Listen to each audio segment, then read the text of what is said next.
Rich Dad Poor Dad. What the rich teach their kids about money that the poor and middle class do not. Book by Robert Kiyosaki. Robert Kiyosaki जो कि इस किताब के लेखक है, उनके दो पिता थे।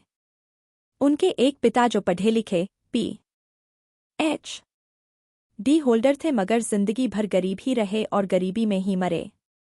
इसलिए रॉबर्ट उन्हें पुअर डैड कहते थे। वहीं उनके दूसरे पिता बहुत पढ़े लिखे तो नहीं थे मगर काफी अमीर थे। उन्हें रॉबर्ट रिच डैड बुलाते थे। अब ये सोचने की बात है कि किसी भी इंसान के एक ही वक्त में दो पिता कैसे हो सकते हैं। उनके गरीब पिता का बस एक ही सपना था कि रॉबर्ट खूब मेहनत से पढ़ाई करने के बाद किसी बड़ी सी कंपनी में नौकरी करके अपना भविष्य सुरक्षित कर ले। मगर रॉबर्ट के दूसरे पिता जो अमीर थे, वे दरअसल रॉबर्ट के दोस्त माइक के पिता थे। वे चाहते थे कि रॉबर्ट अपनी जिंदगी में कुछ चैलेंज ले, क्योंकि सारे सबक सिर्फ स्कूल में ही नहीं सीखे जाते। कुछ सबक ऐसे होते हैं जिन्हें इंसान अपनी जिंदगी के तजुर्बों से ही सीखता है। स्कूली पढ़ाई सिर्फ अच्छे ग्रेड्स दिला सकती है मगर जिंदगी की पढ़ाई बहुत कुछ सिखाती है। बेशक पढ़ाई लिखाई की अपनी अहमियत है मगर सिर्फ इसके भरोसे बैठकर ही सब कुछ हासिल नहीं किया जा सकता। लेसन 1। अमीर लोग पैसे के लिए काम नहीं करते। एक बार एक आदमी था जिसके पास एक गधा था। जब भी उसे अपने गधे से कुछ मेहनत करवानी होती थी तो वे एक गाजर को उसके सामने लटका देता था। उस गाजर को देखते ही गधा उसे खाने के लालच में काम करता चला जाता था। उसे उम्मीद थी कि एक दिन वो उस गाजर तक पहुंच ही जाएगा। अब ये उस आदमी के लिए तो एक अच्छी तरकीब बन गई मगर बेचारे गधे को कभी भी वो गाजर नहीं मिल पाई। क्यों? इसलिए कि वो गाजर बस एक छलावा है। बहुत से लोग ठीक उस गधे की तरह ही होते हैं। वे मेहनत पर मेहनत किए चले जाते हैं, इस उम्मीद में कि एक दिन वे अमीर बन जाएंगे। मगर पैसा उनके लिए महज एक सपना बन के रह जाता है। इस सपने के पीछे भागने से आप उस तक कभी नहीं पहुंच सकते। तो पैसे के लिए काम करने के बजाय पैसे को अपने लिए काम करने दें। जब आप अमीर बनना चाहते हैं तो सिर्फ पैसे कमाने के लिए काम ना करें, क्योंकि जैसे ही हम अमीर बनने की राह में कदम बढ़ाते हैं, हमारा डर और लालच हम पर हावी होने लगता है कि कहीं हम गरीब के गरीब ही ना रह जाए। इसी डर से हम और ज्यादा मेहनत करने में जुट जाते हैं। फिर हमारा लालच हम पर हावी होने लगता है। हम उन सारी खूबसूरत चीजों की कल्पना करने लगते हैं जो पैसे से हासिल की जा सकती है। अब यही डर और लालच हमें ऐसे चक्कर में उलझा देता है जो कभी खत्म नहीं होता। तो हम अब और मेहनत करते हैं कि और ज्यादा कमा सके और फिर हमारा खर्च भी उसी हिसाब से बढ़ने लगता है। इसको ही अमीर डैड रेट रेस कहते हैं। अब इसका नतीजा ये हुआ कि हम पैसे कमाने के लिए हद से ज्यादा मेहनत करते हैं, खर्च करते हैं। ये एक ट्रैप है और आपको लालच और डर का ये ट्रैप अवॉइड करना है, क्योंकि हम में से अधिकतर लोग जो अमीर होना चाहते हैं इसी ट्रैप का शिकार हो जाते हैं। पैसे के पीछे मत भागिए बल्कि पैसे को अपने पीछे भागने के लिए मजबूर कर दीजिए। आपकी नौकरी लगी है तो काम पर यह सोचकर मत जाइए कि हर महीने आपको एक पेचेक लेना है, क्योंकि वो पेचेक आपके सारे बिल्स मुश्किल से ही भर पाता है। ये हर महीने की कहानी बन जाती है। फिर तंग आकर आप कोई दूसरी नौकरी ढूंढकर और ज्यादा मेहनत करने लगते हैं, लेकिन तब भी आप पैसे के लिए ही काम कर रहे होते हैं। और यही वजह है कि आप कभी अमीर नहीं बन पाते। सच का सामना कीजिए।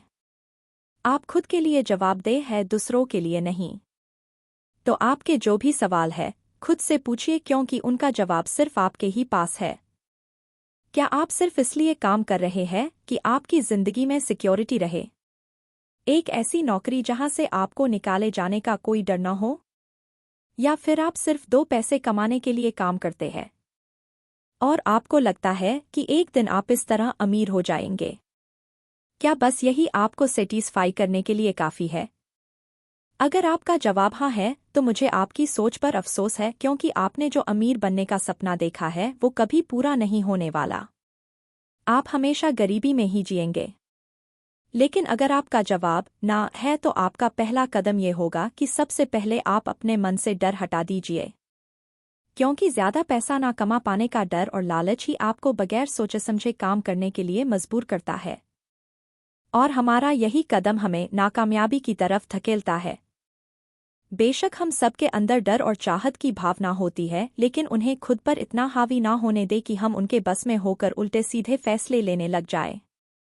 बेहतर होगा कि हम जो भी करें पहले उसके बारे में खूब सोच ले। हमेशा दिल से नहीं बल्कि दिमाग से काम ले। हर सुबह अपने आप से पूछिए, क्या आप उतना कर पा रहे हैं जितना कि आपको करना चाहिए?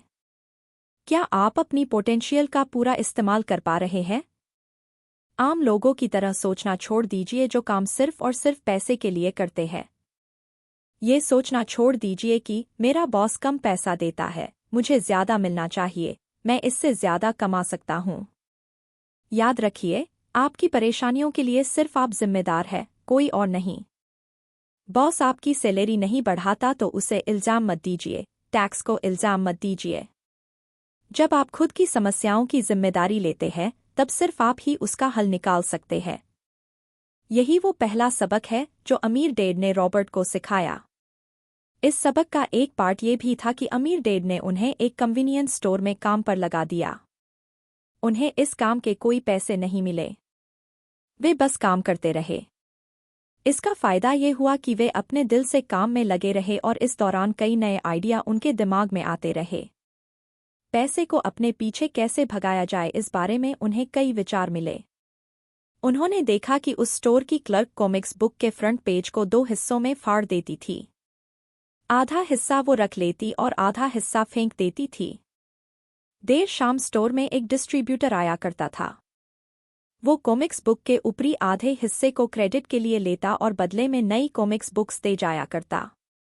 एक दिन उन्होंने उस डिस्ट्रीब्यूटर से पूछा कि क्या वो पुरानी कॉमिक्स बुक्स ले सकते हैं। वो इस शर्त पर मान गया कि वे उन कॉमिक्स को बेचेंगे नहीं। ये उनके दिमाग में बिजनेस का एक नया आइडिया था। उन्होंने वे पुरानी कॉमिक बुक्स अपने दोस्तों और बाकी बच्चों को पढ़ने के लिए किराए पर देनी शुरू कर दी। बदले में वे हर किताब का 10 सेंट किराया वसूल करते थे। हर किताब सिर्फ 2 घंटे के हिसाब से पढ़ने के लिए दी जाती थी, तो असल मायनों में वे उन्हें बेच नहीं रहे थे। उन्हें उस गैराज पर काम भी नहीं करना पड़ा जहां से वे कॉमिक्स किराए पर देते थे। उन्होंने माइक की बहन को काम पर रखा जिसके लिए उसे हर हफ्ते $1 दिया जाता। एक ही हफ्ते में उन्होंने $915 कमाए। इस तरह उन्होंने सीखा कि पैसे को खुद के लिए काम करने दो, ना कि आप पैसे के लिए काम करो। सबक 2, फाइनेंशियल लिटरेसी क्यों सिखाई जाए। 1923 में एजवाटर बीच होटल, शिकागो में एक मीटिंग हुई। दुनिया के बहुत से लीडर और बेहद अमीर बिजनेसमैन इस मीटिंग का हिस्सा बने। इनमें से थे एक बहुत बड़ी स्टील कंपनी के मालिक चार्ल्स शवाब और समुअल इंसुल, उस वक्त की लार्जेस्ट यूटिलिटी प्रेसिडेंट, और बाकी कई और बड़े बिजनेसमैन। इस मीटिंग के 25 साल बाद इनमें से कई लोग गरीबी में मरे, कुछ ने खुदकुशी कर ली थी और कईयों ने तो अपना दिमागी संतुलन खो दिया था। असल बात तो ये है कि लोग पैसे कमाने में इतने मशगूल हो जाते हैं कि वो ये खास बात सीखना भूल जाते हैं कि पैसे को रखा कैसे जाए। आप चाहे जितना मर्जी पैसा कमा ले, उसे बनाए रखना असली बात है। और अगर ये हुनर आपने सीख लिया तो आप किसी भी आड़े टेढ़े हालात का सामना आसानी से कर लेंगे। लॉटरी में मिलियन जीतने वाले लोग कुछ सालों तक तो मज़े से जीते हैं, मगर फिर वापस उसी पुरानी हालत में पहुंच जाते हैं। अधिकतर लोगों के सवाल होते हैं कि अमीर कैसे बने, या अमीर बनने के लिए क्या करें। इन सवालों के जवाब से अधिकतर लोगों को निराशा ही होती है। मगर इसका सही जवाब होगा कि पहले आप फाइनेंशियली लिटरेट बनना सीखें। देखिए, अगर आपको एम्पायर स्टेट बिल्डिंग खड़ी करनी है तो सबसे पहले आपको एक गहरा गड्ढा खोदना पड़ेगा, फिर उसके लिए एक मजबूत नींव रखनी पड़ेगी। लेकिन अगर आपको एक छोटा सा घर बनाना हो तो एक 6 इंची कंक्रीट स्लैब डालकर भी आपका काम चल जाएगा। मगर अफसोस तो इसी बात का है कि हम में से ज्यादातर लोग 6 इंची स्लैब पर एक एम्पायर स्टेट बिल्डिंग खड़ी करना चाहते हैं। और वे ऐसा करते भी है तो जाहिर है कि बिल्डिंग टूटेगी ही टूटेगी। गरीब डैड रॉबर्ट से बस यही चाहते थे कि वे खूब पढ़ाई करे, लेकिन अमीर डैड उसे फाइनेंशियली लिटरेट बनना चाहते थे। ज्यादातर स्कूल सिस्टम बस घर बनाना सिखाते हैं, मजबूत फाउंडेशन नहीं। स्कूली शिक्षा और पढ़ाई की अपनी अहमियत है, मगर असल जिंदगी में ये ही सब कुछ नहीं है। लायबिलिटीज और एसेट्स के बीच फर्क समझे और एसेट्स खरीदे।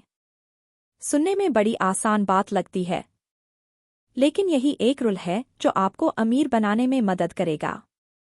अक्सर गरीब और मिडिल क्लास लोग लायबिलिटीज को एसेट समझ लेते हैं, मगर अमीर जानता है कि असल में एसेट्स होते क्या है और वो वही खरीदता है। अमीर डेड किस प्रिंसिपल में यकीन रखते हैं, जिसका मतलब है कीप इट सिंपल स्टूपिड। उन्होंने लेखक और उसके दोस्त माइक को यही सिंपल बात सिखाई, जिसकी बदौलत वे इतनी मजबूत फाउंडेशन रखने में कामयाब रहे।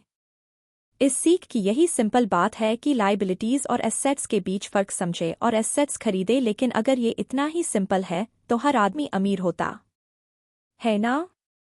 मगर यहाँ मामला उल्टा है। ये दरअसल इतना सिंपल है कि हर कोई इस बारे में सोचता तक नहीं है। लोगों को लगता है कि उन्हें लायबिलिटीज और एसेट्स के बीच फर्क पता है, मगर उन्हें सिर्फ लिटरेसी के बारे में मालूम है, फाइनेंशियल लिटरेसी के बारे में नहीं। पीडीएफ में कुछ ड्राइंग्स दी गई है जिसकी मदद से अमीर डैड ने एसेट्स और लायबिलिटीज के बीच का फर्क समझाया। एसेट्स का कैश फ्लो पैटर्न कुछ इस तरह होता है। Income statement, balance sheet. Income statement को प्रॉफिट और लॉस का स्टेटमेंट मानकर चलना चाहिए। इसका सिंपल सा मतलब है इनकम की आपके पास कितना पैसा आया और एक्सपेंस है कि आपसे कितना पैसा खर्च हुआ। बैलेंस शीट एसेट्स और लायबिलिटीज के बीच बैलेंस बताती है। बहुत से पढ़े लिखे अकाउंटेंट्स को भी ये पता नहीं होता कि आखिर बैलेंस शीट और इनकम स्टेटमेंट कैसे एक दूसरे से जुड़े हैं। लायबिलिटी में कैश फ्लो कुछ ऐसा होगा।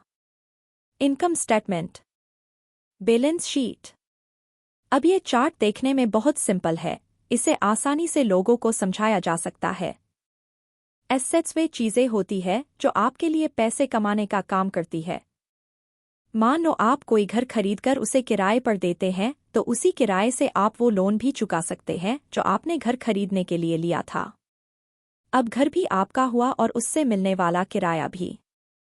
इसके उलट लायबिलिटीज आपकी जेब से पैसे खर्च करवाती है, जैसे कि घर खरीदकर उसमें रहने से आपको कोई किराया नहीं मिलने वाला। तो अब आप समझ गए होंगे कि अगर अमीर बनना है तो एसेट्स खरीदिए और गरीब ही रहना है तो लायबिलिटीज। अमीर लोगों के पास ज्यादा पैसा इसलिए होता है कि वे इस प्रिंसिपल पर यकीन करते हैं। वही दूसरी तरफ गरीब लोग इस प्रिंसिपल को ठीक से समझ ही नहीं पाते। इसीलिए इस बात पर जोर दिया जा रहा है कि सिर्फ लिटरेट नहीं बल्कि फाइनेंशियली लिटरेट बनिए। सिर्फ नंबर्स से कुछ नहीं होता, फर्क तो तब पड़ता है जब आप अपनी कहानी खुद लिखे। अधिकतर परिवारों में ये देखा गया है कि जो मेहनती होता है उसके पास पैसा भी ज्यादा होता है, मगर उसका फायदा क्या जब सारा पैसा लायबिलिटीज में ही खर्च हो जाए। अब देखिए, ये एक मिडिल क्लास का कैश फ्लो है। Income statement, balance sheet. ये चार्ट दिखाता है कि मिडिल क्लास आदमी अपना पैसा किस तरह खर्च करता है, और अगर यही उनका तरीका रहता है तो सारी जिंदगी वे मिडिल क्लास ही बनकर रहते हैं, या क्या पता उससे भी नीचे चले जाए, क्योंकि आप देख सकते हैं कि उनका सारा पैसा लायबिलिटीज में ही खर्च हो रहा है। कभी मोर्टेज, कभी rent, car loan, house loan, credit card का बिल, फीस और भी ना जाने क्या क्या। उनकी सारी कमाई इसी में खर्च हो जाती है। दूसरी ओर गरीब लोग हैं जिनकी कोई लायबिलिटी तो नहीं है, मगर उनके कोई एसेट्स भी नहीं होते। वे भी पैसा कमाते हैं, सैलरी पाते हैं, मगर हर रोज के खर्चों में उनका सारा पैसा उड़ जाता है।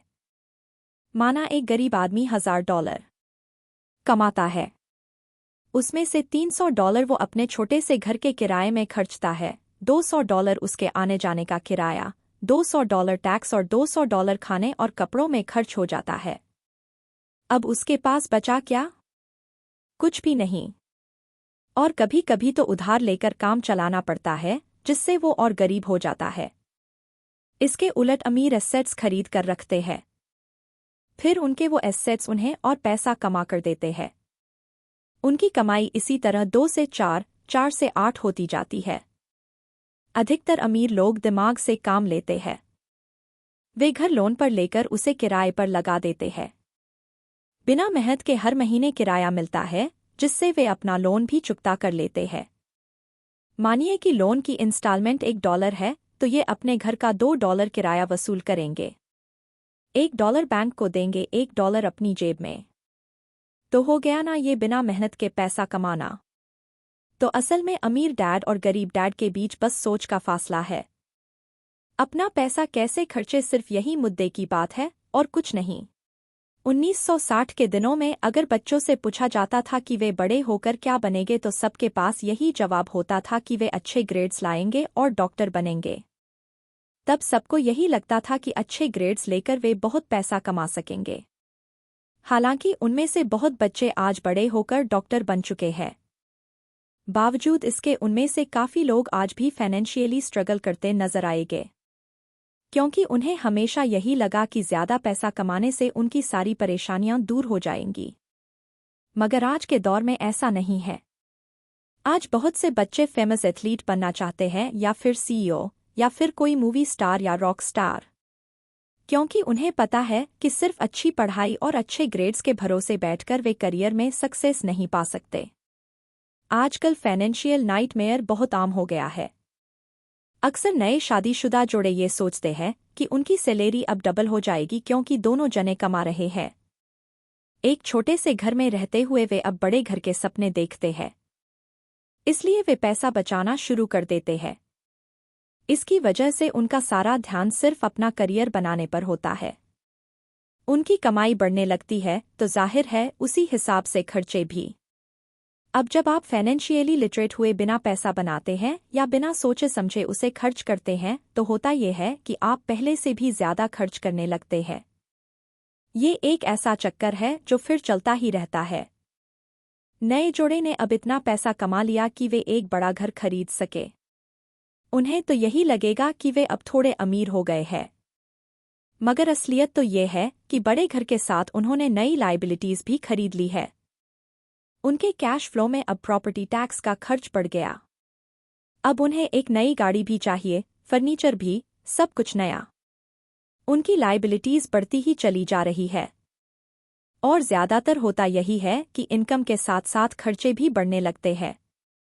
फिर एक दिन अचानक इस सच्चाई का खुलासा होता है, मगर तब तक हम इस रेट रेस में बुरी तरह फंस चुके होते हैं। फिर ऐसे ही लोग हमारे लेखक रॉबर्ट के पास आकर पूछते हैं कि अमीर कैसे बना जाए। अब यही सवाल तो मुसीबत की जड़ है, क्योंकि सबको लगता है कि पैसा ही हर चीज का इलाज है। ये मानना ही एक बड़ी गलती है। उनकी समस्या ये नहीं है कि वे ज्यादा नहीं कमा रहे, बल्कि ये है कि जो कुछ उनके पास है उसे हैंडल कैसे करें।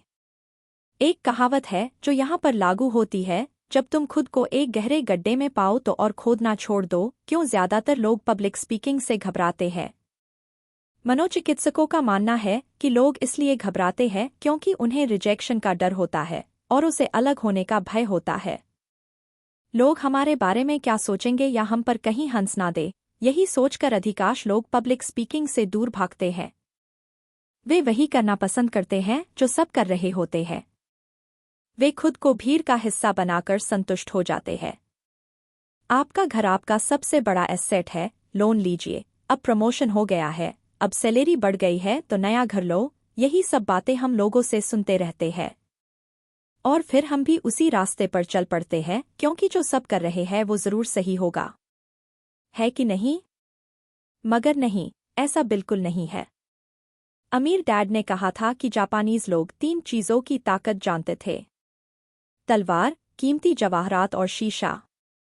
तलवार बाजुओं की ताकत का प्रतीक है, कीमती जवाहरात पैसे की ताकत का और शीशा खुद के अंदर छुपी हुई ताकत को दिखाता है। और वही हमारी सबसे बड़ी ताकत है। जब आप खुद को जानते हो, शीशे के सामने अगर आप खुद से सवाल पूछ सकते हो कि मैं सही हूं या मुझे भी भीड़ का हिस्सा बनकर रहना चाहिए, तो जो जवाब आपको मिलेगा वही आपकी असली ताकत है। गरीब और मिडिल क्लास खुद को पैसे का गुलाम बनने देते हैं, इसीलिए वो कभी अमीर नहीं बन पाते।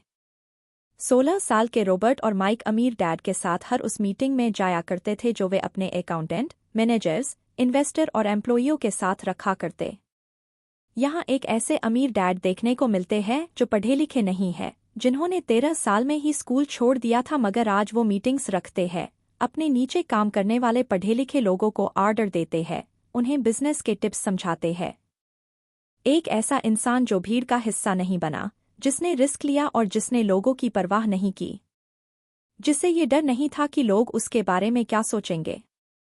इन मीटिंग्स का नतीजा ये हुआ कि लेखक और उनका दोस्त दोनों ही स्कूली पढ़ाई में मन नहीं लगा पाए। जब भी उनकी टीचर कोई काम देती थी, उन्हें रूल्स के हिसाब से करना होता था। उन्हें एहसास हुआ कि स्कूली पढ़ाई किस तरह से बच्चों की प्रतिभा को निखरने नहीं देती। उनकी क्रिएटिविटी को मारकर उन्हें एक सांचे में ढालकर इस समाज का एक मशीनी हिस्सा भर बना देती है। और उन्हें टीचर की इस बात से भी इनकार था कि अच्छे ग्रेड्स लाकर ही सक्सेसफुल और अमीर बना जा सकता है। एक दिन रॉबर्ट की अपने गरीब डैड से बहस हो गई। उनके पिता का मानना था कि उनका घर उनके लिए सबसे बेस्ट इन्वेस्टमेंट है, मगर वो एक रेट रेस में भाग रहे थे। उनकी इनकम और खर्चे बराबर ही थे। उन्हें पूरा करने के लिए उनके पास एक पल की भी फुर्सत नहीं थी। यही बात रॉबर्ट उन्हें समझाना चाह रहे थे कि उनके पिता के लिए वो घर एसेट नहीं लायबिलिटी है। घर पर उनके पैसे खर्च हो रहे थे, बदले में मिल कुछ नहीं रहा था। ये बात उनके गरीब डैड समझ नहीं पा रहे थे और यही फर्क था गरीब और अमर डैड के बीच। खैर, उनकी बहस चलती रही। उन्होंने अपने गरीब पिता को बताया कि अधिकतर लोगों की जिंदगी लोन चुकाने में ही निकल जाती है। जिस घर को वे खरीदते हैं उसके लिए वे 30 साल तक लोन भरते हैं, फिर एक और बड़ा घर लेते हैं और पाना लोन रिन्यू करवाते हैं। अब घर की कीमत भी उसी हिसाब से बढ़ेगी या नहीं ये निर्भर करता है। कुछ लोग ऐसे भी हैं जिन्होंने घर खरीदने के लिए एक बड़ी रकम ली थी। जितनी घर की कीमत नहीं थी उससे ज्यादा कर्ज उनके सर पर चढ़ गया। इसका सबसे बड़ा नुकसान लोगों को ये होता है कि वे बाकी जगह इन्वेस्टमेंट नहीं कर पाते क्योंकि उनका सारा पैसा उस घर पर लगा है। उन्हें कभी इन्वेस्टमेंट करने का मौका ही नहीं मिल पाता और ना ही वे इस बारे में कुछ सीख पाते हैं। और इस तरह कई एसेट्स उनके हाथ से निकल जाते हैं। अगर इसके बदले लोग सिर्फ एसेट्स पर ध्यान दें तो उनका फ्यूचर कहीं ज्यादा बेहतर हो सकता है। अब उदाहरण के लिए रॉबर्ट की पत्नी के पेरेंट्स एक बड़े से घर में शिफ्ट हो गए। उनका सोचना था कि अपने लिए बड़ा और नया घर लेना एक सही फैसला है, क्योंकि बाकियों की तरह उन्हें भी घर लेना एक एसेट्स लगता था। मगर वे ये जानकर हैरान रह गए कि उस घर का प्रॉपर्टी टैक्स $1000 था। ये उनके लिए एक बड़ी कीमत थी, और क्योंकि वे रिटायर हो चुके थे तो इतना पैसा टैक्स के रूप में भरना उनके रिटायरमेंट बजट के बाहर था। बेशक हम ये नहीं कह रहे कि आप एक नया घर ना लें, बल्कि हम समझाना चाहते हैं कि जितने पैसे से आप एक बड़ा घर लेंगे उतने पैसे आप किसी एसेट में इन्वेस्ट करें तो बेहतर होगा। आपका एसेट आपके लिए कमाई करेगा और कुछ ही समय बाद आपके पास इतना पैसा होगा कि आप आसानी से मनपसंद घर ले पाएंगे, वो भी बिना किसी लोन के। अमीर और ज्यादा अमीर क्यों होते रहते हैं, वही मिडिल क्लास आगे क्यों नहीं बढ़ पाते? इसके पीछे भी एक वजह है। कारण सीधा है, अमीर एसेट खरीदते हैं जो उनका पैसा दुगना करता रहता है। उस पैसे से उनके सारे खर्चे मजे में निपट जाते हैं। और मिडिल क्लास क्या करते हैं? वे तो बस महीने की एक तारीख का इंतजार करते हैं जब उनकी सैलरी आए। सारी की सारी सैलरी तो खर्चों को पूरा करने में खत्म हो जाती है, तो इन्वेस्टमेंट कहाँ से होगा? और फिर जब सैलरी बढ़ती है तो उस पर टैक्स भी बढ़ जाता है और उसी हिसाब से बाकी खर्चे भी। फिर अंत में वही रेट रेस चलती रहती है। एक कर्ज में डूबा समाज जहां हम रहते हैं। अपने घर को एसेट समझना ही वो वजह है जो हमें कर्ज के बोझ तले दबाती है। आज यही अधिकतर लोगों की सोच है। अगर सैलरी बड़ी है तो लोग सोचते हैं कि अब वे बड़ा सा घर ले सकते हैं क्योंकि उन्हें ये अपने पैसे का सही इस्तेमाल लगता है। इसके बदले अगर वही पैसा सही जगह लगाया जाए तो उनकी जिंदगी हमेशा के लिए बदल सकती है। लेकिन ऐसा हो नहीं पता क्योंकि उनका सारा वक्त हाड़तोड़ मेहनत करने में चला जाता है।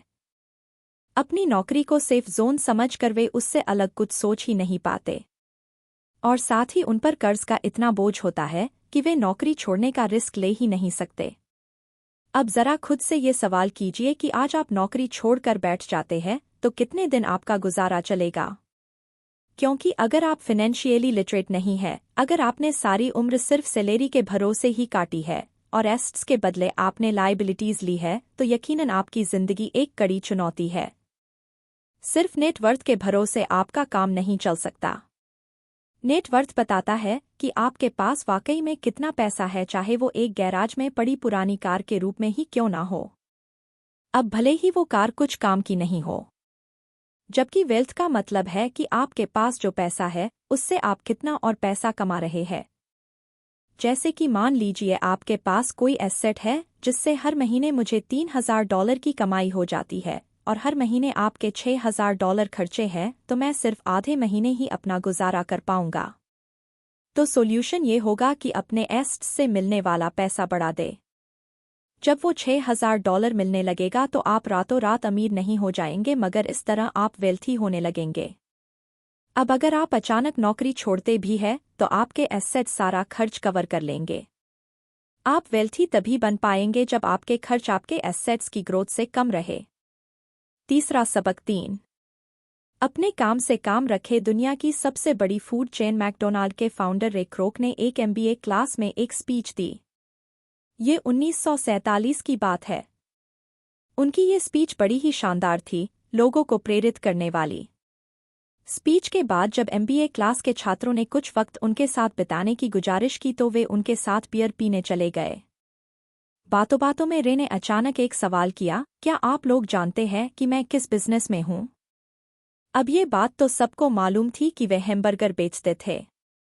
इस बात पर वे हंसने लगे और बोले कि उनका असल बिजनेस तो रियल एस्टेट है। क्योंकि मैकडोनाल्ड के लिए हर लोकेशन का चुनाव सोच समझकर किया जाता है। जहां उसकी फ्रेंचाइजी बनाई जाती है वो जमीन भी साथ ही बेची जाती है। तो इसका सीधा मतलब है कि मैकडोनाल्ड की फ्रेंचाइजी खरीदने वाले को वो जमीन भी खरीदनी पड़ती थी। तो इस तरह से ये एक रियल एस्टेट बिजनेस भी हुआ। यही सबक अमीर डैड ने रॉबर्ट को सिखाया कि अक्सर लोग खुद के लिए छोड़कर बाकी सब के लिए काम करते हैं। वे टैक्स पे करके गवर्नमेंट के लिए काम करते हैं, उस कंपनी के लिए काम करते हैं जहां वे नौकरी करते हैं, बैंक का मोर्टेज देकर उसके लिए काम करते हैं। और ये सब इसलिए क्योंकि हमारा एजुकेशन सिस्टम ही ऐसा है। स्कूल हमें एम्प्लॉई बनना सिखाता है, ना कि एम्प्लॉयर।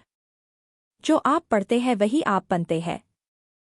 अगर आपने साइंस पढ़ी तो डॉक्टर, मैथमेटिक्स पढ़ी तो इंजीनियर, मतलब जो आपने पढ़ा वो आप बने।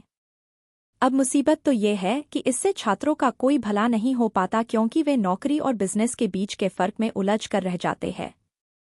जब कोई पूछता है कि आपका क्या बिजनेस है तो आपको ये नहीं बोलना चाहिए कि मैं तो एक डॉक्टर हूं या एक बैंकर हूं, क्योंकि वो आपका प्रोफेशन है, बिजनेस नहीं। कहने का मतलब है कि आप जो करते हैं उसे अपना बिजनेस बनाइए, नौकरी नहीं।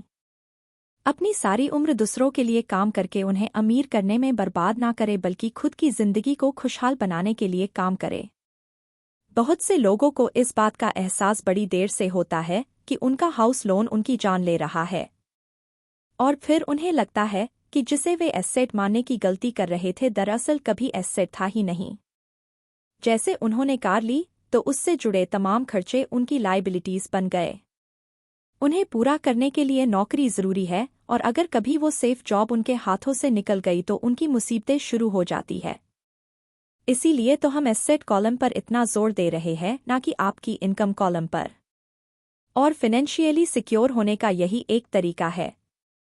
आप कितने अमीर हैं ये जानने का सही तरीका नेटवर्थ इसलिए नहीं है क्योंकि जब भी आप अपने एसेट्स बेचते हैं तो उन पर भी टैक्स लगता है। आपको उतना पैसा नहीं मिलता जितना कि आप सोचते हैं। आपके बैलेंस शीट के हिसाब से आपको जितना भी पैसा मिलेगा उस पर भी आपको टैक्स देना पड़ेगा। जो आप कर रहे हैं उसे एकदम मत छोड़िए।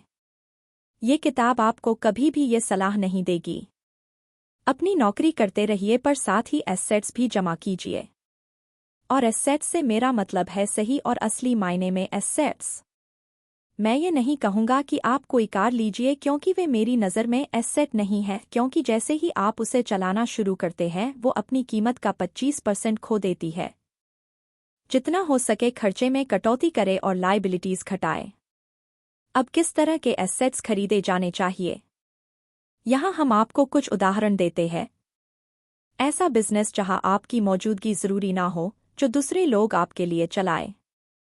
क्योंकि आप वहां ज्यादा वक्त देंगे तो वो बिजनेस नहीं नौकरी होगी।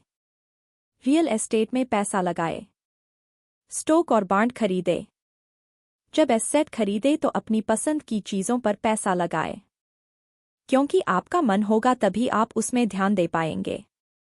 अगर उसमें आपकी रुचि होगी तो आप उसे बेहतर समझ पाएंगे। रॉबर्ट को रियल एस्टेट और स्टॉक्स में रुचि थी, खासकर छोटी कंपनियों में इन्वेस्ट करना। अपने अमीर डैड की सलाह पर उसने अपनी नौकरी कभी नहीं छोड़ी। वो जॉब करता रहा, साथ ही अपने एसेट कॉलम को बड़ा और मजबूत बनाता चला गया। एक पैसा भी जो आप कमाते हैं उसे बेकार ना जाने दे। अपने पैसे को अपना गुलाम मानकर चलिए जो आपके लिए काम करे। आप लग्जरी खरीदना चाहते हैं? शौक से खरीदे, कोई बड़ी बात नहीं। मगर ये ना भूले कि अमीर और मिडिल क्लास में यही सोच का फर्क है। जहां मिडिल क्लास पैसा आते ही पहले लग्जरी में खर्च करेगा, वहीं अमीर आदमी उसे अंत में खरीदेगा। इतना समझ लेने के बाद अब अगले चैप्टर में आप अमीर लोगों के सबसे बड़े सीक्रेट के बारे में जानेंगे। सबक 5। अमीर पैसा इन्वेंट करते हैं। अलेक्जेंडर ग्रैहम बेल ने टेलीफोन इन्वेंट करने के बाद उसे पेटेंट कर दिया था। इनका बिजनेस बड़ा और संभालने में मुश्किल होने लगी तो वे वेस्टर्न यूनियन गए और उन्हें अपना पेटेंट और छोटी सी कंपनी $1,00,000 में बेचने की पेशकश की। उस वक्त के वेस्टर्न यूनियन के प्रेसिडेंट ने पेशकश ठुकरा दी। उन्हें ये दाम कुछ ज्यादा लग रहे थे। और फिर उसके बाद एक बड़ी कंपनी AT&T का जन्म हुआ। रॉबर्ट 1984 से प्रोफेशनल तौर पर पढ़ा रहे हैं। एक चीज जो हजारों लोगों को पढ़ाने के बाद उन्होंने जानी वो ये कि उन सब लोगों में पोटेंशियल था। बल्कि हर एक इंसान में पोटेंशियल है जो हमें महान बना सकती है। इसके बावजूद जो हमें रोकता है वो है खुद पर डाउट रखना। स्कूल छोड़ने के बाद हमें पता चलता है कि जिंदगी में आगे बढ़ने के लिए सिर्फ ग्रेड्स ही काफी नहीं होते। जैसे सिर्फ स्मार्ट लोग ही आगे नहीं बढ़ते बल्कि वे बढ़ते हैं जो बोल्ड भी होते हैं। ये सच है कि फाइनेंशियल जीनियस होने के लिए इसकी नॉलेज भी होनी चाहिए, मगर साथ ही हिम्मत और बोल्डनेस भी चाहिए। ज्यादातर लोग पैसे के मामले में कोई रिस्क नहीं लेना चाहते, मगर अमीर होने के लिए आपको रिस्क लेने ही पड़ेंगे। क्योंकि हो सकता है आने वाले सालों में एक नया बिल गेट्स पैदा हो या अगला अलेक्जेंडर ग्राहम बेल और बाकी शायद दिवालिया बनकर गरीब हो जाए। अब ये आपकी मर्जी है, आप इनमें से क्या बनना चाहते हैं। अगर आप अपना फाइनेंशियल IQ बढ़ाते हैं तो बहुत कुछ हासिल कर सकते हैं। और अगर नहीं तो आने वाले साल और भी डरावने हो सकते हैं, क्योंकि हर पुराना जाता है तो नया आता है। तो जो आज है वही सबसे खुशहाल वक्त है। आज के दौर में लोग ज्यादा फाइनेंशियली स्ट्रगल कर रहे हैं क्योंकि उनकी सोच अभी भी पुरानी है। फिर वे अपनी गलती ना मानकर या तो अपने बॉस को इल्जाम देंगे या नई टेक्नोलॉजी को। जो कभी कल के दौर में एसेट था वही आज लायबिलिटी बन चुका है। तो आपको अपडेट रहने की जरूरत है। रॉबर्ट ने एक गेम डिजाइन किया है जिसे वे कैश फ्लो कहते हैं। ये लोगों को सिखाता है कि पैसा कैसे काम करता है, अमीर बनने की राह क्या है और रेट रेस से बाहर कैसे निकले। ये सारी चीजें इस गेम से समझाने की कोशिश की गई। एक दिन एक औरत आई। गेम खेलने के दौरान उसने एक बोट कार्ड जीता, जिसका मतलब था कि उसने उस गेम में एक बोट जीती। वो औरत बड़ी खुश हुई, मगर जब उसे पता चला कि बोट लेने के लिए उसे एक बड़ी रकम टैक्स भरनी होगी तो उसकी खुशी गायब हो गई। वो बोट उसके लिए अब एसेट नहीं बल्कि लायबिलिटी बन गई। उसे अब पता चला कि ऐसे तो ये बोट उसकी जान ही ले लेगी। उसे ये आइडिया समझ नहीं आया और रिफंड की मांग की। उसे उसके पैसे वापस मिल गए और वो चली गई। मगर बाद में उसने फोन करके बताया कि उसे अब गेम का आइडिया कुछ समझ आने लगा था। वो उस गेम से अपनी लाइफ को जोड़कर देख पा रही थी। पैसा कैसे काम करता है, इस बात को समझ ना पाने की वजह से उसका गुस्सा जायज था। हम भी अक्सर यही करते हैं। जो बात हमारी समझ से परे होती है उस पर हमें गुस्सा आता है और हम जिंदगी की हर परेशानी के लिए उसे ब्लेम करना शुरू कर देते हैं। मगर अगर ठंडे दिमाग से सोचे तो ये तरीका एकदम गलत होगा। बेहतर होगा कि हम उन्हें समझने की कोशिश करें तो गेम ऑफ लाइफ जीत सकते हैं। बहुत से लोग कैश फ्लो गेम में खूब पैसा जीतते हैं, फिर उन्हें समझ नहीं आता कि उस पैसे का क्या करे तो वे हारने लगते हैं। इसकी वजह है उनकी पुरानी सोच जो आगे नहीं बढ़ने देती। और फिर वे बाद में सारा पैसा ही हार बैठते हैं। कुछ लोग कहते हैं कि वे हार गए क्योंकि उनके पास सही पत्ते नहीं थे। बहुत से लोग इसी तरह जिंदगी में सही मौकों की तलाश में बैठे रहते हैं। कुछ लोगों तो सही मौका मिलता भी है तो उसका फायदा नहीं उठा पाते क्योंकि वे कहेंगे कि उनके पास पैसा ही नहीं था। अब कुछ ऐसे भी होते हैं जिन्हें पैसा और मौका दोनों मिले फिर भी वे कुछ हासिल नहीं कर पाए क्योंकि दरअसल वे समझ ही नहीं पाए कि ये एक अपॉर्चुनिटी है। फाइनेंशियल इंटेलिजेंस का मतलब है कि आप पैसे को लेकर कितने क्रिएटिव हो सकते हैं। अगर आपको मौका मिलता है तो बगैर पैसे के आप क्या करेंगे, और अगर पैसा है मगर मौका नहीं तो उस सूरत में आप क्या करेंगे। ये सब आपकी फाइनेंशियल इंटेलिजेंस पर निर्भर करता है। ज्यादातर लोग इस बात का एक ही सॉल्यूशन जानते हैं कि खूब मेहनत करके खूब पैसा कमाया जाए, लेकिन आपको सीखना है कि अपने लिए मौका कैसे पैदा किया जाए, ना कि उसके इंतजार में बैठे रहे। सबसे खास बात अमीरों की जो है वे ये कि उन्हें पता है पैसा असल चीज नहीं है, असल चीज है इसका सही मतलब जानना। ये जान लेना कि जो हमें चाहिए वो हम इससे बना सकते हैं। हमारा दिमाग हमारे लिए सबसे बड़ा एसेट होता है। यही हमें सुपर रिच बना सकता है या सुपर पुअर, निर्भर करता है कि हम कैसे इसका इस्तेमाल करें। जो लोग सफल हैं उनके साथ कदम मिलाकर चलना है तो आपको ये सीखना पड़ेगा कि पैसा बढ़ाने करने की चाहत खुद में कैसे पैदा करें। आपको अपने सबसे बड़े एसेट यानी आपके दिमाग को इन्वेस्ट करने की जरूरत है। आपको फाइनेंशियली इंटेलिजेंट होना पड़ेगा। आइए इसका एक उदाहरण समझें। 1990 के दशक में एरिज़ोना और फोनिक्स के आर्थिक हालात बुरे चल रहे थे। वहां के लोगों को हर महीने $100 बचाने की सलाह दी जा रही थी। बुरे वक्त के लिए पैसा बचाने का विचार कुछ हद तक सही भी है, मगर उस पैसे का क्या फायदा जो आप जमा करते जाते हैं। इससे तो अच्छा है उसका कुछ हिस्सा इन्वेस्ट किया जाए जो आगे चलकर आपको फायदा दे। खैर, बात करते हैं एरिज़ोना और फोनिक्स के लोगों की जो आर्थिक तंगी झेल रहे थे। ऐसे में इन्वेस्टर को ये एक बढ़िया मौका लगा। लोग जो अपनी प्रॉपर्टी अपने पौने दामों में बेच रहे थे वो कई इन्वेस्टर्स ने हाथों हाथ खरीद ली। रॉबर्ट ने भी $75,000 की कीमत वाला एक घर सिर्फ $20,000 में खरीद लिया। इसके बाद उन्होंने अटॉर्नी के ऑफिस में एक एड दिया। $75,000 वाला घर सिर्फ $60,000 में लेने के लिए ग्राहकों टूट पड़े। रॉबर्ट का फोन बजना बंद ही नहीं हो रहा था। ये पैसा उनको उस एसेट से मिलने जा रहा था जो उन्होंने प्रॉमिसरी नोट के रूप में ग्राहक से लिया था, और उन्हें ये पैसा कमाने में केवल 5 घंटे लगे। उन्होंने जो $40,000 इन्वेंट किए वो उनके कॉलम ऑफ एसेट में क्रिएट हुए थे, और बगैर टैक्स के उन्होंने अचानक ही मिले एक मौके का फायदा उठाकर ये पैसे क्रिएट अपने इनकम कॉलम में ऐड कर लिए। कुछ सालों बाद ही उनके इस बिजनेस ने इतना पैसा क्रिएट किया कि उनकी कंपनी की कार, गैस, इंश्योरेंस, क्लाइंट्स के साथ डिनर, ट्रिप और बाकी चीजें सब कवर हो गई। जब तक गवर्नमेंट उन खर्चों पर टैक्स लगाती, इनमें से ज्यादातर चीजें प्री टैक्स एक्सपेंसेस में खर्च हो चुकी थी। कुछ सालों बाद ही जो घर $60,000 में बिका था अब वो $1,10,000 का था। अभी भी उनके पास कुछ मौके थे मगर वे इतने कम थे कि उनके लिए रॉबर्ट को एक वैल्यूएबल एसेट लगाना पड़ता और अपना वक्त भी। तो वे आगे बढ़ गए। उन्हें अब नए मौकों की तलाश करनी थी। अब आप एक सवाल खुद से कीजिए। मेहनत करना भी बहुत मेहनत का काम है। 50% टैक्स भरिए और बाकी बचाइए। अब वो सेविंग्स आपको 5% इंटरेस्ट देंगी और फिर उस पर भी आप और टैक्स भरे। इससे तो अच्छा होगा कि अपना पैसा और टाइम अपने सबसे पावरफुल एसेट यानी अपने दिमाग पर इन्वेस्ट करे और फाइनेंशियली इंटेलिजेंट बने। ये दुनिया कभी एक सी नहीं रहती। जो आज है कल नहीं होगा। कभी मंदी तो कभी तेजी का दौर चलता रहेगा। वक्त के साथ टेक्नोलॉजी और बेहतर होती जाएगी। आज मार्केट ऊपर है तो कल नीचे होगा, खासकर स्टॉक मार्केट तो हर रोज बदलता है। मगर इससे आपको क्या फर्क पड़ेगा अगर आप फाइनेंशियल इंटेलिजेंट हैं तो? क्योंकि आप तो हर हालात के लिए तैयार रहेंगे।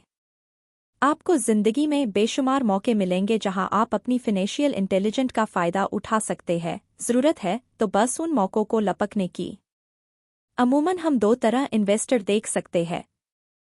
पहले वो जो पैकेज इन्वेस्टमेंट खरीदते हैं, और ये काफी आसान और बगैर झंझट का काम है। दूसरे इन्वेस्टर अपने लिए खुद ही इन्वेस्टमेंट क्रिएट करते हैं। इनको आप प्रोफेशन भी कह सकते हैं। जितना ये इन्वेस्ट करते हैं उससे कई गुना ज्यादा पैसा बना लेते हैं।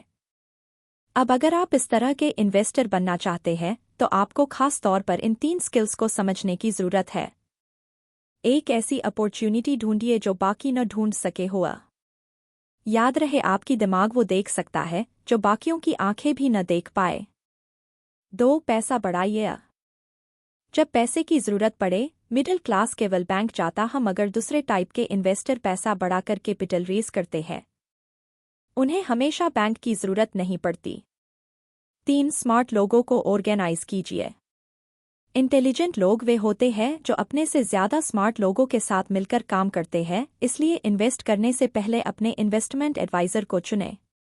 मुझे मालूम है कि ये सब आपके लिए कुछ ज्यादा है मगर इसके रिवार्ड्स शानदार है। जिंदगी में रिस्क बहुत है लेकिन उन्हें हैंडल करना सीख कर ही आप अमीर बन पाएंगे। सबक 6। सीखने के लिए काम करें, पैसे के लिए नहीं। एक बार एक जर्नलिस्ट ने रॉबर्ट का इंटरव्यू लिया था। रॉबर्ट उसके आर्टिकल पहले भी पढ़ चुके थे और उस जर्नलिस्ट के लिखने की स्टाइल से बेहद प्रभावित थे। इंटरव्यू जब पूरा हुआ तो उस जर्नलिस्ट ने रॉबर्ट को बताया कि वो एक मशहूर लेखिका बनकर उनकी ही तरह एक दिन फेमस होना चाहती है। रॉबर्ट ने उससे पूछा, तो ऐसा क्या है जो उन्हें मशहूर होने से रोक रहा है? इस सवाल के जवाब में उस जर्नलिस्ट ने कहा, उनकी जॉब आगे नहीं बढ़ पा रही। इस पर रॉबर्ट ने सुझाव दिया कि उस जर्नलिस्ट को कोई सेल्स क्लास ज्वाइन कर लेनी चाहिए। जर्नलिस्ट ने बताया कि उनकी एक दोस्त उन्हें पहले ही ये ऑफर दे चुकी है मगर उन्हें ये छोटा काम लगता है। वे ये भूल गई थी कि रॉबर्ट खुद कभी सेल्स स्कूल जा चुके थे। इस बात का पॉइंट ये है कि अगर आपके पास कोई टैलेंट है जिसके दम पर आप कुछ पैसा कमाना चाहते हैं तो आपका टैलेंट काफ़ी नहीं होगा, क्योंकि उस टैलेंट को कैसे भुनाया जाए जब तक आप ये बात नहीं जानते आपका टैलेंट यूं ही बेकार है। जब तक आप उसे लोगों के सामने पेश करने का हुनर नहीं सीख जाते आप कुछ नहीं कमा सकते। तो बेचने की कला सीखने में कोई शर्म की बात नहीं है। किसी भी सेल्समैन को इसके लिए शर्मिंदा नहीं होना चाहिए। एक जो सबसे बड़ा फर्क अमीर डैड और गरीब डैड के बीच था वो ये कि गरीब डैड हमेशा नौकरी की चिंता करते थे कि जॉब हमेशा सिक्योर रहे, क्योंकि एक सेफ जॉब ही उनके लिए सब कुछ थी। जबकि अमीर डैड हमेशा सिर्फ और सिर्फ कुछ सीखने पर जोर देते थे। अमीर बनने के लिए आपको बहुत कुछ सीखना पड़ेगा। इसके अलग पहलू को देखें तो स्कूल हमें रिवार्ड करते हैं किसी एक ही खास चीज में महारत के लिए। इसका एक उदाहरण देखिए।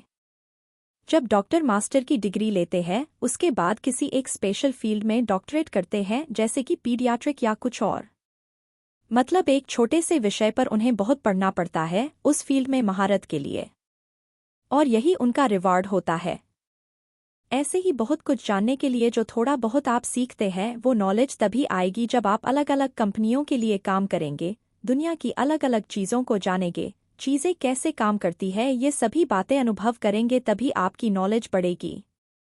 शायद यही वजह थी कि अमीर डैड छोटे रॉबर्ट और माइक को अपने साथ लेकर जाते थे जब वे अपने डॉक्टर, अकाउंटेंट्स, लॉयर या किसी प्रोफेशन से मिलने जाते। जब रॉबर्ट ने मेरिन कॉर्म्स ज्वाइन करने के लिए अपनी हाई पेइंग जॉब छोड़ी तो उसके गरीब मगर पढ़े लिखे पिता समझ नहीं पा रहे थे कि आखिर रॉबर्ट ने ऐसी शानदार नौकरी क्यों छोड़ी। वे एक तरह से इस फैसले से सख्त निराश हुए। रॉबर्ट ने उन्हें समझाने की हर मुमकिन कोशिश की कि उनका ऐसा करना क्यों जरूरी था मगर उन्हें ये बात हजम नहीं हो रही थी। रॉबर्ट ने उन्हें कहा कि वे सीखना चाहते हैं कि खुले आसमान में कैसे उड़े। उन्हें जानना था कि वर्कर्स की टीम को कैसे हैंडल किया जाए, किसी भी कंपनी को अपने बलबूते पर चलाना कितना मुश्किल काम है। रॉबर्ट ये सब सीखना चाहते थे। वियतनाम से लौटने के बाद रॉबर्ट ने अपनी जॉब से रिजाइन कर दिया और ज़ेरोक्स कोर्स को ज्वाइन कर लिया। उन्हें ये नौकरी किसी फायदे के लिए नहीं चाहिए थी। वो इतने शर्मीले थे कि किसी को कुछ भी बेचने के ख्याल से ही उन्हें पसीना आ जाता। अपनी इसी कमी को दूर करने के लिए उन्होंने ज़ेरोक्स के सेल्स ट्रेनिंग प्रोग्राम की शिक्षा ली। इसके बाद रॉबर्ट ने खुद अपनी कंपनी की शुरुआत की और अपना पहला शिपमेंट भेजा। वे अगर इसमें नाकामयाब रहते तो पक्का दिवालिया हो जाते। लेकिन उन्होंने ये रिस्क लिया और अपने अमीर डैड की सीख को याद रखा कि बेशक आप 30 की उम्र से पहले दिवालिया होने का रिस्क ले सकते हो, क्योंकि इस उम्र में आपको रिकवर होने का मौका भी मिल जाता है। ज्यादातर एम्प्लॉई अपने वर्कर्स को इतना तो पे करते हैं कि वे काम छोड़कर ना जाए, और ज्यादातर वर्कर भी जी फाड़ कर इसलिए मेहनत करते हैं कि वे काम से निकाले ना जाए। इसलिए तो उन्हें सिर्फ अपनी सैलरी और कंपनी से मिलने वाले फायदों से ही मतलब होता है। इस सोच के साथ उनके कुछ साल तो बढ़िया गुजरते हैं, मगर ये लंबे समय तक काम नहीं करता। तो क्यों ना आप वो सब कुछ अभी सीखें जो आप सीखना चाहते हैं, इससे पहले कि आप कोई एक खास प्रोफेशन अपने लिए चुनें, क्योंकि अगर एक बार आपने अपना प्रोफेशन चुन लिया तो आप हमेशा के लिए उसी से बंद कर रह जाएंगे।